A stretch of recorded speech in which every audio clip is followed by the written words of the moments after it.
আচ্ছা, একটা বিশেষ খবরের জন্য আমি আপনাদের জানাতে এসে লাইভ হলাম। তার কারণ হচ্ছে খুব একটা বড় বিপদ সংকেত ভারতের জন্য। ইথিওপিয়া বলে একটি দেশ আছে, আপনারা জানেন। সেখানে একটা ভলকেনো আছে, হাইলি গুবি বলে।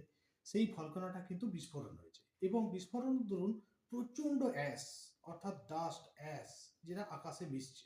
এবং এই যে আমাদের ডাস্ট যেটা বা অ্যাশ যেটা বাতাসে মিশছে, সেটা এই মুহূর্তে কিন্তু এগিয়ে আসছে ভারতের দিকে, বিশেষ করে দিল্লি শহরের দিকে। তার মাঝে অবশ্যই ওমান, ইয়েমেন এগুলো দিয়ে পেরিয়ে এসে দিল্লিতে ঢুকবে এবং খানিকটা এমন অবস্থা হবে।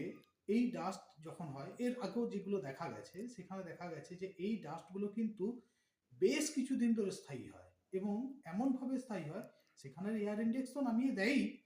এমনও হতে পারে, যেমন এর আগে যখন একবার বিস্ফোরণ হয়েছিল, তখন প্রায় 6 মিটার পুরু একটা অ্যাশের স্তর বা মেঘ দেখা গেছিল, যেটা বেশ কয়েকদিন ধরে স্থায়ী ছিল। এবং এটা কিন্তু প্রাণীকুলকে নষ্ট করে দেওয়ার জন্য যথেষ্ট ছিল। সার্ভাইভ করাটা খুব মুশকিল, কিন্তু যাই হোক, এখন আমাদের কাছে টেকনোলজি এমন আছে যে আমরা সার্ভাইভ করতে পারি। তো এখন দিল্লি বেসের কাছে এমনিতেই শীতকালটা খুব চাপের। সেখানে তো এয়ার ইন্ডেক্স খুব কম হয় এবং সেখানে দূষণ অতিরিক্ত মাত্রায় থাকে, সেটা আপনারা জানেন।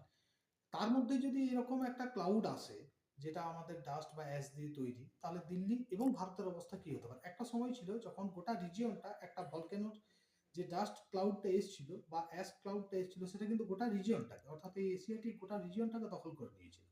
শুধুমাত্র ভারত না, এরপরে এটা ভারত পেরিয়ে আবার চীনের দিকেও যাবে এবং চীন, গোটা চীনকেও কিন্তু এটা অ্যাটাক করবে বা স্থায়ীভাবে চীনের আকাশে এটা দেখা যাবে। তো যাই হোক, এই মুহূর্তে এই খবরটা খুব মুশকিল ব্যাপার বলেই ভারতের কাছে মনে হতে পারে। এবং শুধুমাত্র যেটা দিল্লিকে অ্যাটাক করবে তা না, সম্ভবত রাজস্থান এবং হরিয়ানা এই জায়গাটা দিয়েও কিন্তু পাস আউট হবে। অলরেডি কিন্তু দেখা গেছে ঠিক একটা স্তর ইয়েমেনের আকাশে, ওমানের আকাশে যারা দেখেছে তারা বলছে আর কিছুই দেখা যাচ্ছে না। অর্থাৎ পুরো আকাশটাকে কিন্তু গ্রাস করে রেখে দেয়। এবং শুধুমাত্র যে আমাদের প্রাণী, অর্থাৎ মানুষের পক্ষে এটা ক্ষতিকারক তাই নয়, সমগ্র প্রাণীকুলের পক্ষে এটা অস্তিত্বের সংগ্রাম তৈরি করবে।